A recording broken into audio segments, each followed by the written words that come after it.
Hi, welcome back guys. This is your friend the caller What If, back with the amazing fanfiction. This is series a What If Deku became an Incredible Hulk.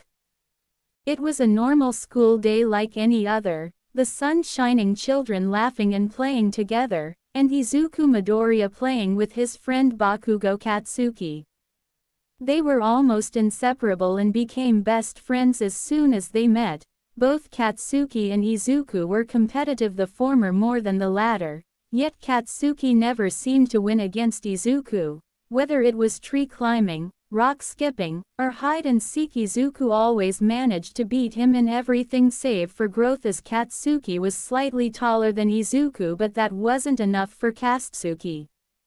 Luckily there was another thing he managed to beat Izuku in, and that was gaining a quirk. His quirk, which allowed him to secrete nitroglycerin as sweat, made it so that he could make explosions. Although they were only small pops at first, they kept getting stronger and stronger over the time he got it. With this he could finally beat Izuku. Yet fate had other plans for him. It was a day just like any other, but not for Izuku, because it was finally his birthday, which meant that he would get his quirk soon. The first thing Izuku did that day was wake up his mother at the crack of dawn. He hadn't slept a single second just from pure excitement. "Mom, wake up!" screamed Izuku at the top of his lungs while jumping on his mother's bed. "Ah, Izuku, calm down. You're gonna wake the neighbors up. How early is it anyway?" Inko Midoriya, Izuku's mother, said while looking at her phone, which showed that it was about 5 in the morning, making her groan in tiredness. Yet the mother gave in to Izuku's charging. Just who could say no to this ball of sunshine? Inko decided that they would eat out for Izuku's birthday, so at around 10 they left the house and went to a nearby Japanese restaurant to eat breakfast. They ate traditional Japanese breakfast, which consisted of mixed rice with uni, eggs with furikake, some grilled fish along with vegetables, and some miso soup to top it off.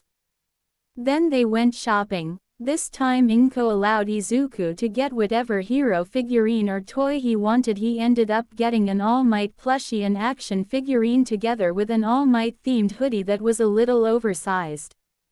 Inko also secretly called her friend Mitsuki Bakugo, Katsuki's mother, to get Izuku a cake. They were now heading home. It was approximately an hour after midday, and Mitsuki, along with Katsuki and Masaru, Mitsuki's husband, were waiting at their house to surprise Izuku, who looked deep in thought. And even as they surprised him, he seemed to give off no reaction. Only when his mother shook his shoulder did he regain his awareness and was slightly surprised by the appearance of other people.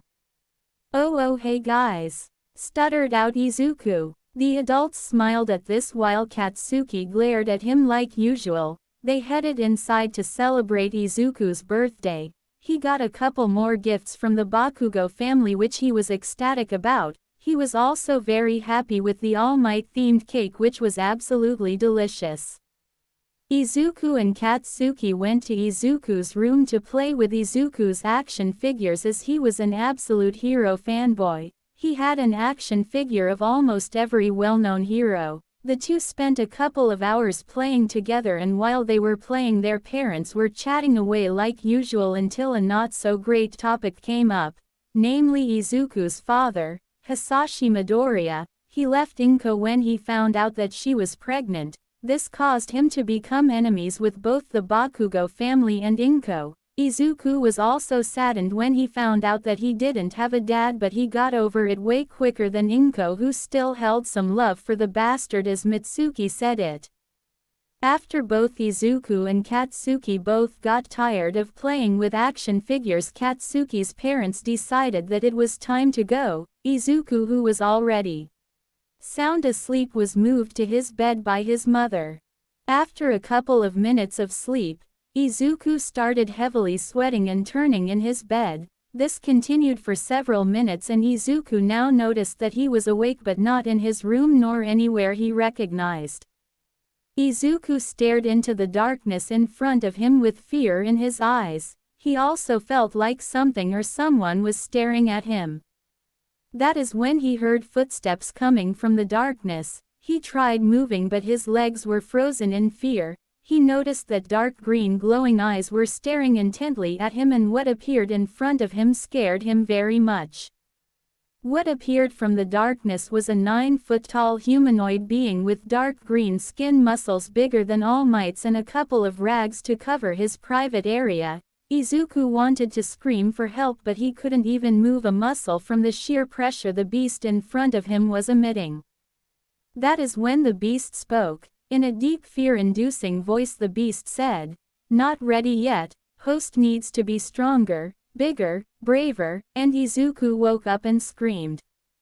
When Inko heard his son scream, she rushed to his room with panic evident on her face. She saw her baby hugging his knees. He was sweating profusely with wide eyes. She rushed to him, hugging him. "Izuku, sweetie, what is it?" asked Inko in a panicked voice. "Mommy, there was something in my dream. It was scary," whimpered out Izuku.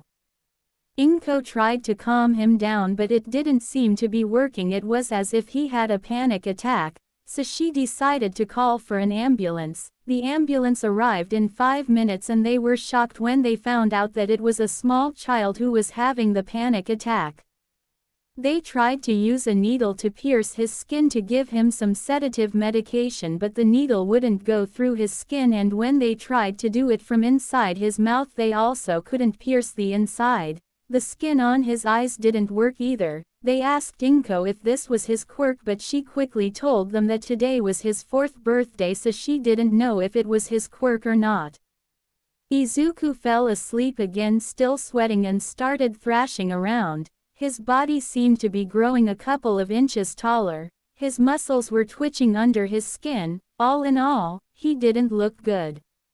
Izuku was back to where he was before, yet now there wasn't any darkness left, which surprised him, as before there was only endless darkness. He appeared to be in a cave with an opening not too far away from him. He stood up wearily, watching out for the beast, who was also gone. He walked to the opening and what he saw amazed him. There was a seemingly endless grassland with a forest at the very end of it, countless animals running around, and a big green beast running after one of them. Izuku watched as the beast tore apart a huge deer, and almost got the daylight scared out of him when it looked straight at him. But this time Izuku looked back with determination in his eyes. In the short moment when he was awake, he tuned out everything that was going on around him and went through all the possibilities of what this beast in his dream could be. The beast talked about him being a host, and in the end, he theorized that this beast was his quirk and that the darkness from before was a challenge he failed at. This is why the beast said that he had to be braver. Izuku was naturally smarter than other children his age and was more mature. But he was still just a child, so there were many things he didn't understand. This is why he wasn't that scared of the beast anymore. His own quirk wouldn't hurt him, right? The beast from before noticed Izuku staring at him with determination in his eyes. This caused him to smile slightly. The beast crouched slightly and jumped straight at Izuku, landing right in front of him, causing Izuku to fall over. When the beast spoke, it sounded a lot less threatening than before. Izuku also noticed the slight smile on his face. "Host is braver than I thought, but host is not strong enough and host is too small." Izuku quickly stood up and asked a question that has been on his mind for a while. "Are you my quirk?" The beast looked to be in thought for a couple of seconds before nodding. "You could say that I am your quirk, but you are not qualified to use my powers."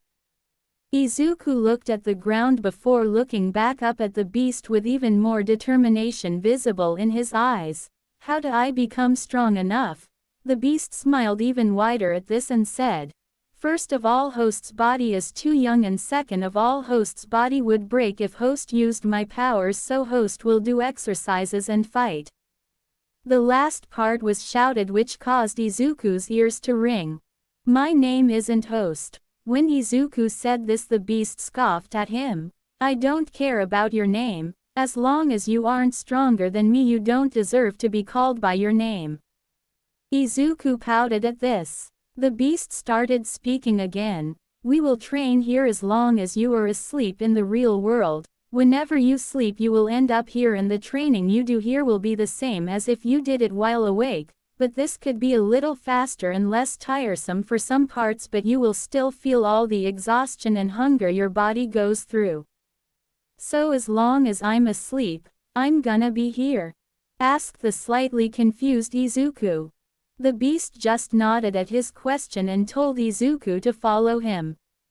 They walked for about 20 minutes until they reached a huge wooden house. As they entered there was only a single open space with no walls. In the corner of the room there was a single bed and the rest of the house was littered with martial arts weapons. Countless swords, spears, and all sorts of weapons were both hung up on the wall and on the ground. Izuku looked on in amazement when he tried to touch one of the weapons. His hand was slapped away by the beast. While disappointing, Izuku could understand that these weren't toys. This caused the beast to give him some respect for his decision-making skills. While this was happening, Izuku was already in a hospital room, and even though his muscles stopped twitching, he didn't seem to stop growing. He was now almost double the size he was before, and his hair turned to a darker green. Even his skin was starting to get a slightly green hue to it.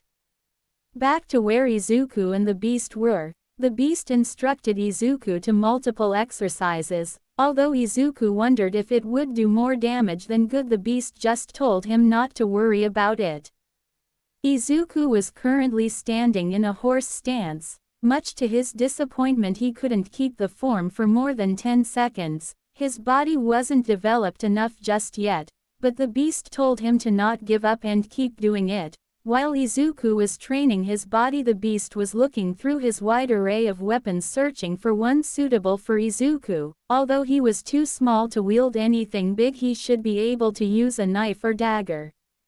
The training continued for a total of 8 hours. Every 2 hours they had to stop for at least 30 minutes because the stress was too much for Izuku's body. The beast also got him some food, namely the deer that was just ripped apart by him. And it tasted surprisingly good. Although it lacked some seasoning, the fried meat was still good enough for Izuku. The water they drank came from a stream not too far away and it tasted surprisingly fresh. The only thing that Izuku didn't enjoy in this place was the sun. It was a lot hotter than the normal sun and it was a lot bigger too. Although it was colored the normal yellow, it looked at least 3 times bigger. And all the sweat dripping of Izuku's body hindered his movement as it made his clothes stick to his skin, so Izuku decided to only wear the shorts he was wearing. His body wasn't very muscled and not even a sign of growing muscle could be seen on his body, and even though he ate a lot more than other children, he still wasn't even a little bit chubby or fat. There was only a sign of baby fat on his cheeks, which just made him cuter in his mother's eyes.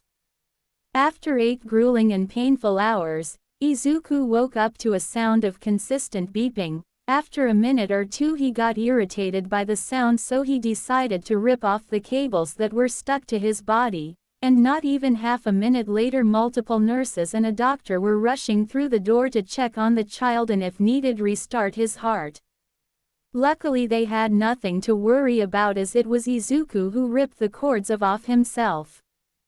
The doctor sighed and smiled at the young boy in front of him. "Young man, you gave us quite the scare there. Your mother has been called already and is on her way. Now is it all right if I ask you some questions?" The doctor spoke with a soft tone. Izuku nodded at the last question the doctor asked. The doctor smiled at this and proceeded to ask Izuku some simple questions, including if Izuku still remembers his name, age, where he lived, and who his mother was. Izuku answered all of these, and then the doctor asked the most important question: "Do you remember what happened when you fell asleep?" Izuku looked to be deep in thought and then looked back up at the doctor. "I remember that there was darkness, and a large green beast, and when I fell asleep for the second time, I was in a cave, but then I went out of the cave and then I saw the beast again, but this time he wasn't as scary and we talked. He told me that he was part of my quirk." The doctor nodded at this and asked another question, if by any chance was this beast colored green. Izuku was very surprised that the doctor could guess the beast's color. How did you know?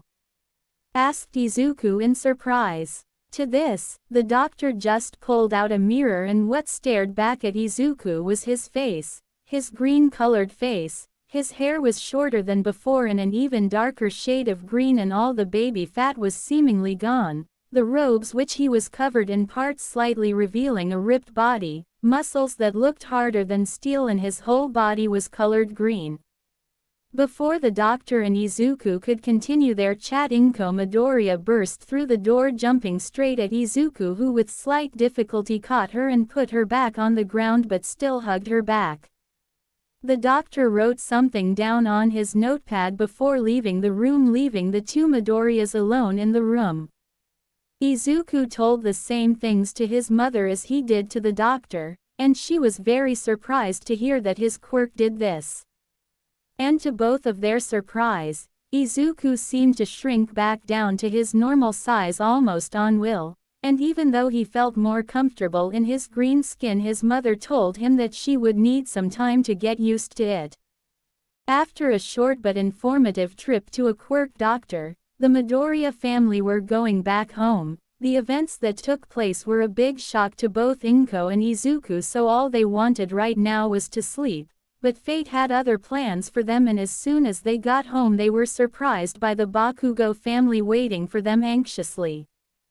As soon as Izuku took a step in the house he was scooped up by gentle yet strong hands. This was Mitsuki, who had heard what happened and rushed to their home as soon as possible. Masaru and Katsuki were just as worried about Izuku, with Katsuki going even as far as trying to break into the hospital only to be stopped by his normally gentle father, who now seemed like an unstoppable mountain.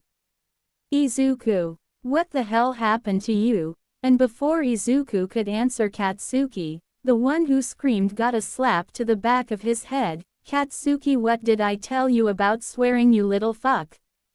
The seemingly just as loud Mitsuki reprimanded him. Izuku could only giggle at this, which got him a smile from the adults and an irritated glare from Katsuki. So do you mind explaining what the hell actually happened? Said Katsuki, getting a glare from his mother and a smile from Izuku. Well, my quirk awakened and it was kinda scary at first, but then I got some control over it. The doctor told me that it is likely a symbiotic quirk that lives in my mind and gives me my powers. He also told me that there have been some cases like mine, but those were incredibly rare, with the number of people numbering only around 10 that were confirmed, explained Izuku. Katsuki was surprised by this but smirked at the concept of having someone to compete with. Izuku was the last one to awaken his quirk in the class he was in, and all the other children had rather weak quirks and quirks that didn't suit them too much. There was a fat boy with wings which he could fly a meter of the ground with, and there was a very skinny boy with long fingers, and if the quirk of these two were to be switched they could become pretty strong pro heroes like Katsuki. So Izuku, can you show me your quirk? Asked Katsuki rather expectantly. Izuku smirked at this and Katsuki's eyes widened when Izuku started transforming. Izuku was now twice the size he was before, towering over Katsuki, and was rather intimidating. With all the muscle of his form, his normal body had almost no muscles, but in his green form, as he called it, well, let's just say he was more than ripped.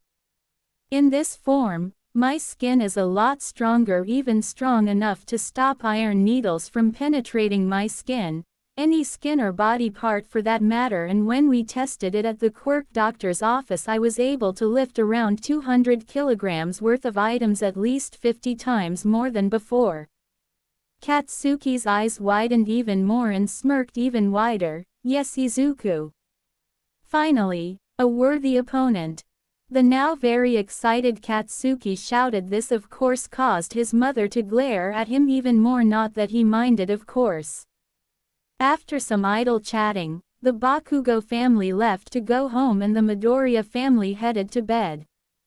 Izuku had a very nice and much required sleep but was already dreading his day at school. While he enjoyed being with his friends, he didn't enjoy it that much and they were way too loud for him. He would rather watch a video or read a book, which he actually enjoyed doing for long periods for time. So in conclusion, Izuku didn't enjoy being with his peers as they were too annoying and way too loud. But he couldn't actually do anything against it, so he went to school with his mother, and they weren't even learning a single thing yet. This was basically daycare. Hopefully next year would be better. And of course, as soon as Izuku stepped in the classroom, he was bombarded with questions about his quirk. He already had an idea about how they got to know about his quirk, and he wasn't surprised when he found out that it was Katsuki who told his class about his quirk. So he sat there telling the other kids about his quirk, who were, of course, amazed by it. He left the part which was that his quirk was theorized as a symbiotic quirk out. The children wouldn't understand either way. And the year quickly passed by. Now he was in elementary school. It was less boring, but boring nonetheless. Now they actually learned something, but what do you expect from a class of hyperactive children, two of which had quirks that could destroy the classroom with ease? In the year, Izuku gained minimal muscles and was certainly above average, but still didn't compare to kids who did some kind of sport, but he wasn't lagging behind at all. Most kids couldn't keep up with him at recess, and only a select few were fast and strong enough. He also found out that he could only meet the Beast 3 times a week, and only for a total of 20 hours. They normally met on weekends and on Monday. He only did minimal exercise outside of his mind. He would rather spend his free time learning new things, and of course, he was fascinated by every subject except music. He was absolutely horrible at it, quite the opposite of Katsuki, who even had drumming lessons and was already quite proficient at it. And like that, he went through both elementary and was already in his last year of middle school. He was proudly at the top of his school and was also the number 1 in national rankings for Japan, and number 2 for entire Asia, with only one person who had a quirk made for learning. These rankings weren't that important, but Izuku took pride in his number 1 ranking. Katsuki was actually second in school, but not that high in the other rankings. Not that he was jealous or anything. Izuku got a lot stronger, and the only person who could stand up to him was Katsuki, who dragged him out to rain with. Izuku didn't enjoy training as much as Katsuki did, but nonetheless found joy in getting stronger. Both he and Katsuki set their sights on UA High School, the number 1 national hero school. Izuku training with the Beast consisted of physical and weaponry training. He also learned the arts of hunting and countless forms of martial arts, but he liked tearing things apart more than using techniques, and weapons were only handy for certain opponents. An interesting thing was that he could summon any weapon from his mind. At first he couldn't use that many, but as he raised his proficiency with weapons, the more he could summon. The Beast had shown the power of one of the weapons that were hung up on the walls, and this one was a hammer. It was called Mjolnir. The Beast told him that it was incredibly powerful, and the Beast certainly didn't exaggerate when he said powerful. He could literally summon lightning with it. Izuku was slightly taller than Katsuki, standing at 1.74, with Katsuki standing at 1.72 meters. Tomorrow would be their last day in this boring middle school, and Izuku could only hope that UA wouldn't be that boring. Both Izuku and Katsuki were waiting for this day. Today would be the UA entrance exam. Both were confident that they could easily pass the exam. Izuku thought it would probably be a breeze and Katsuki would just explode everything. Katsuki, good luck in the exam, Izuku said with a small smile on his face. Ha, like I need good luck. I'll probably come in first either way, Katsuki said with a smirk of his own. They both marveled about how big UA was, and it was certainly a sight to behold. The large H-shaped building seemed to give off an unimaginable pressure that was weighing down one's soul, and many participants headed in with pale faces. Some even complained that the building was far too large and thus the exam would be unfair, which made absolutely no sense to Izuku. Both Izuku and Katsuki headed inside and took the entrance exam's first part, the theoretical exam. The first part was a very hard high school test made up of every subject taught in middle school, and then there was the hero portion of it. It consisted of countless questions about both hero and villain tactics. They were given multiple scenarios where they had to make the best possible decision for the said situation. There were even some psychological tricks thrown in there which Izuku had no trouble with, and he finished the exam in 45 minutes, which was practically unheard of unless one had some speed quirk. But now Izuku was bored out of his mind as they got a total of 3 hours to finish the test. He could have finished earlier but decided to take it slow. So Izuku decided to go and talk with the beast within. In the years Izuku had learned a total of 5 martial arts forms, which was boxing, karate, jiu-jitsu, kung fu, and a form he created himself which was called instinct by the beast. There wasn't any form to it nor any special attacks, just fighting instinct. 3. While Izuku was proficient at his fighting styles, he was only beginning to learn how to fight using instinct, and he was certainly having a very hard time with it. And the other sad thing was that he wasn't that good at using weapons. Not that he needed them, but it would be useful to use Thor's hammer or some other mythical weapon the beast had collected. The beast was still unwilling to tell Izuku his name and still called Izuku host. And a recent discovery they made was that they could converse telepathically for a short amount of time, and it wasn't very useful to Izuku as the Hulk wasn't the smartest person except when it came to fighting tactics. Anyway, the 2 hours and 15 minutes passed by slowly, and agonizingly. Izuku spent around an hour fighting the beast, which was around 10 minutes outside of his head. Izuku spent an hour checking all of his answers and found no mistakes. Luckily they only had 25 minutes worth of time that most used to eat something and go to the toilet. Now they had to go to the auditorium where they would get the explanation for the next part of the exam, which was the practical exam, and slowly the entire auditorium filled up with students. Unluckily Izuku didn't get to sit next to anyone he knew, but that didn't really bother him. "Are you ready, everyone?" the presenter, which was present, Mike, shouted out. The TV really did tone down his voice because it was way louder if you heard it in person. His quirk was also a very dangerous one, especially with the amount of control he had over it. He could pose a serious challenge even in my beast mode, but I hadn't tested any kind of sound attacks, so I don't know what would happen, but I would only need to get close to him and he would be done.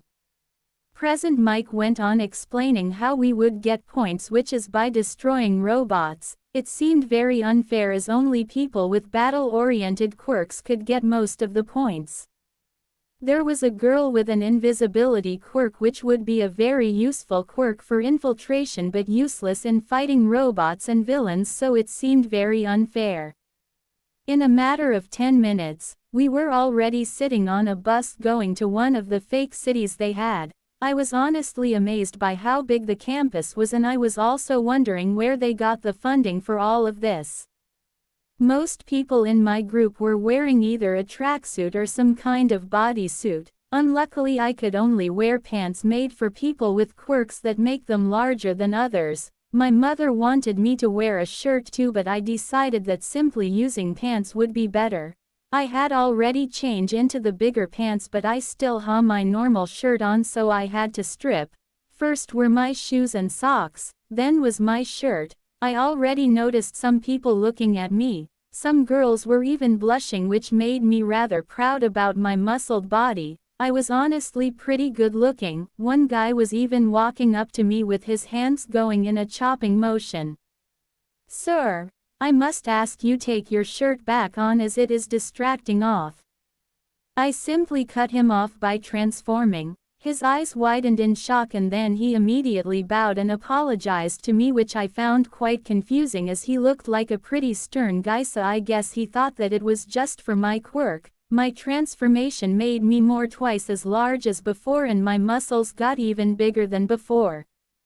2. Shortly after I transformed, a loud alarm went off while the doors to the city opened. I took this as the starting signal and I jumped. The strength of my jump left cracks in the floor, and while I was soaring in the air, President Mike was shouting that there were no countdowns in real battles. I landed in the middle of the city between multiple large buildings, and as soon as I landed I ran at the closest robot, which was a 3-pointer. All I needed was a single punch which destroyed it and a part of the building behind it. Then I continued on in an absolute rampage. I destroyed well over 50 robots, most of which were either 2 or 3-pointers. I had even taken down a smaller building which was about to fall on one of the participants. There were only 2 minutes remaining, which I used to scout out the city. It looked exactly like Musudafu, so I had a fairly easy time coordinating through the streets. That was until the obstacle came. The obstacle, which was the 0-pointer, was a humongous robot. It towered over even most buildings and fairly quickly for something so big. Most people were already running away from it and I was planning to do the same. Until I heard a voice. It was almost as silent as a whisper, but I still heard it. It said, "Please help," and before I even knew it I was moving towards the 0-pointer. With a big leap I was in front of it, face with my fist ready to deliver my strongest punch yet. I pulled back my fist and punched. The strength of it took off the robot's head and the whole street behind it got absolutely obliterated just by the shockwave of it. Comment. I landed back on the ground and moved towards the girl who called out to me. She was trapped under a large piece of rubble. I quickly threw it off her and picked her up. I slowly moved towards the entrance of the city. There was a small elderly woman waiting. She was known as Recovery Girl. She was the sole reason UA could have these reckless examinations, as her quirk could heal anyone by using their stamina. She was pretty much the backbone of UA. "Ah, young man, thank you for bringing her here. Are you hurt anywhere?" Recovery Girl asked. "No. But she passed out because of my attack on the 0-pointer and she probably has some other wounds," I told Recovery Girl. Most people were looking at me with shocked eyes, so I decided that it was better to just go home. After the entrance exam, Izuku headed straight home where his mother was anxiously waiting for him. She was, of course, relieved when she saw that he was unharmed, but being the helicopter mother she still fretted over him and had him make sure he was unharmed, not as some flimsy robots could hurt him. It took 1 week for Izuku's letter to come. He hoped that he would be accepted, but who was he kidding? He already knew his score because he counted every robot he destroyed, which was 15 1-pointers. 32 pointers, and 20 more 3-pointers, which are a total of 135 points, so he was positive that he had the most points in the exam. The letter came with a metal disc, which was a projector of sorts. The projector turned on as soon as it fell on top of Izuku's desk, and to say Izuku was surprised is an understatement. After all, the #1 hero in the world was currently in front of his eyes. "Haha. Young Midoriya, I come with great news. You have passed the entrance exam with flying colors. You got 100% in the theoretical part of the exam, which is quite rare of an occurrence, and you blew away the competition in the practical exam. You scored 235 points, which surpassed even my score. Now we weren't only looking at your fighting capabilities, we were also looking at your heroism. That is why we gave out rescue points, which you got 100 of, even I only got 80.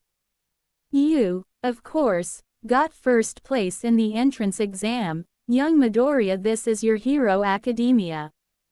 Izuku almost couldn't believe his ears as he listened to All Might. After all, he got first place. That night the Midoriya family celebrated and went to sleep late at night. which was kind of a mistake as right now Izuku was running full speed towards Ua High School. He almost considered going beast mode, but of course, that was illegal. Luckily he still managed to get there with 5 minutes to spare. Even though he was standing outside the classroom he could already hear Katsuki shouting at someone. He cracked a small smile at that. "So are you gonna enter?" a tired voice said from behind him, and when he looked around he only saw a yellow sleeping bag on the floor, though no one seemed to be in it. That is when his senses screamed at him to move, which he did, and to his surprise, a very scruffy almost homeless-looking man dressed in all black and a white scarf was punching at him coming straight from the ceiling.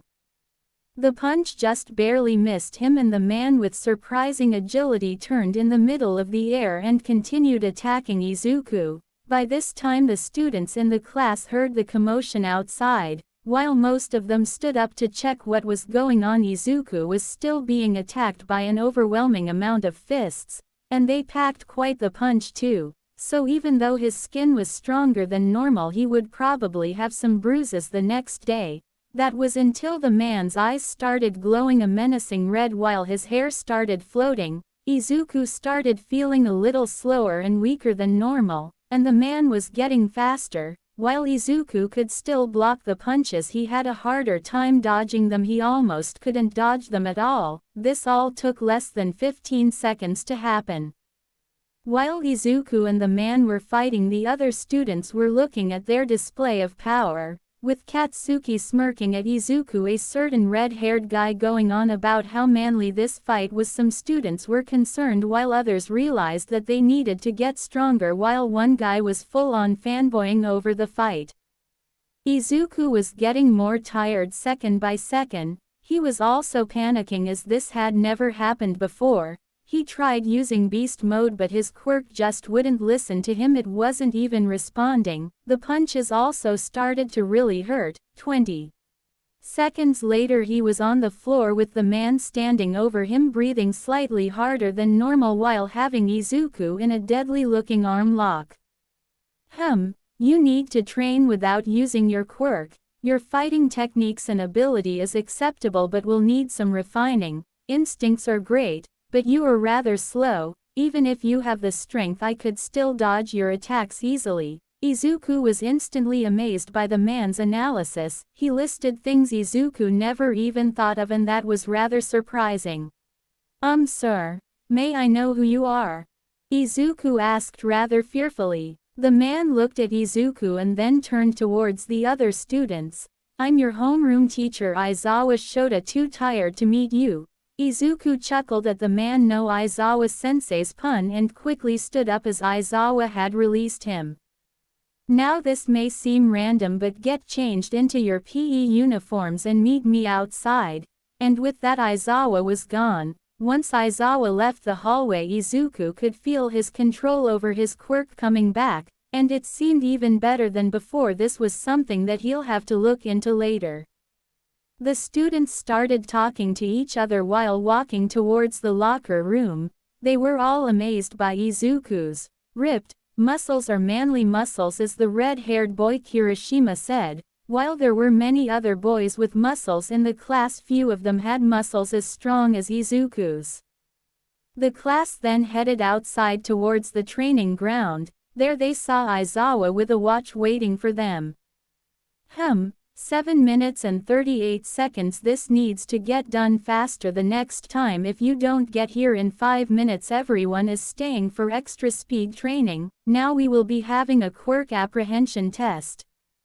The class was more than surprised. After all, who expects a test on their first day? But Aizawa-sensei, what about orientation and the entrance ceremony? A girl with brown hair that reached her shoulders asked.